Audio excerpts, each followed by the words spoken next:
Ce vendredi 29 juillet 2022, Jean-Hugues Anglade fête ses 67 ans.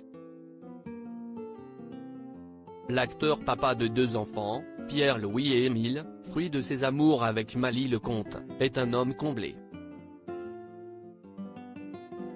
Si l'on ignore s'il est encore en couple avec sa dernière compagne connue en date Charlotte Leloup, il a vécu avec elle un épisode qu'il n'est pas prêt d'oublier. En août 2015, l'acteur de 37,2 degrés le matin était dans le Thalys, qui relie Amsterdam à Paris notamment, avec ses 2 fils et sa petite amie journaliste reportée pour Paris Match.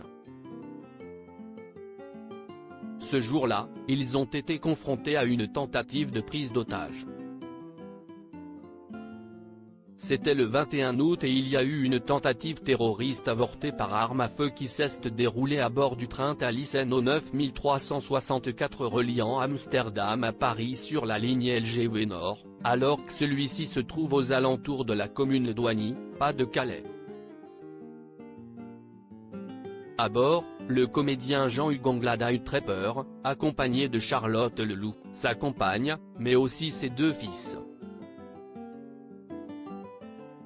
Elle s'était livrée sur cet épisode traumatisant à Paris Match.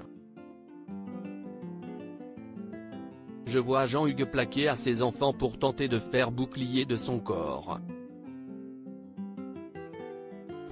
Je vois du sang tomber goutte à goutte sur la chaussure de mon compagnon, a-t-elle fait savoir. De son côté Jean-Hugues Anglade avait livré un récit fort et détaillé devant la justice. Cette décision radicale qui l'a beaucoup choqué, cet épisode dans le Thalys attaqué par Ayoub El Kazani, muni d'une Kalachnikov et de près de 300 munitions, l'a sans grande surprise marqué à jamais. L'acteur du film Le Grand Bain a expliqué, une femme a déboulé dans notre voiture en criant « Is shooting people, is shooting people », il tire. À cette annonce, un contrôleur et 2 hôtesses de restauration se sont alors rués dans le fourgon, un local qui se verrouille de l'intérieur.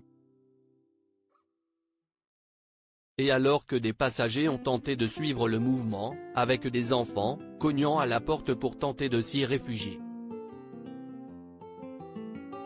Ils ne voulaient pas. On aurait au moins pu mettre en sécurité les enfants.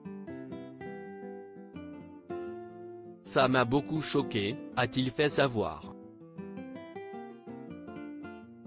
On est resté là, seul, abandonné, impuissant.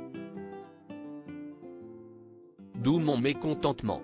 On était acculés comme dans une souricière, a poursuivi Jean-Hugues Anglade.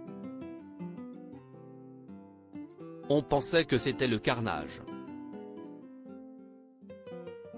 J'étais plus moi-même, j'étais comme un animal qui cherche à fuir son prédateur, a-t-il enfin admis, selon des propos rapportés par l'AFP. Lors de cette attaque, Jean-Hugues Anglade a été légèrement blessé à la main en brisant une vitre protégeant un bouton d'alarme.